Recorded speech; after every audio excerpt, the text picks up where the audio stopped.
নমস্কার বন্ধুরা, চলে এসেছি নতুন একটি ভিডিও নিয়ে। ভিডিওটি হবে মিষ্টি কুমড়ো দিয়ে চিংড়ি মাছের ভর্তা।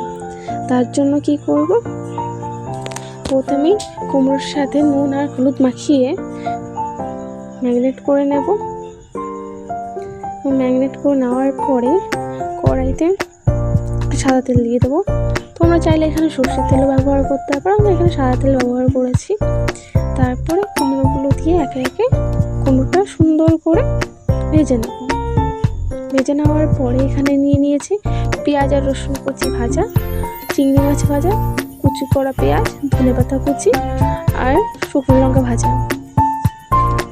সব কিছু আস্তে আস্তে একসাথে মেখে নেব।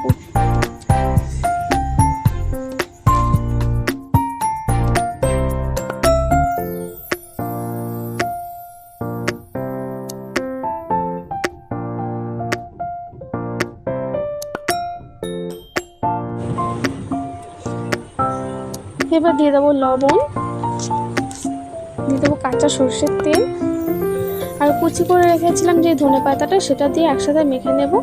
ওপর থেকে একটা কাঁচা লঙ্কা আর কিছুটা সরষের তেল দিয়ে দেবো। ভর্তা রেডি, গরম ভাতের সাথে জাস্ট জমে যাবে।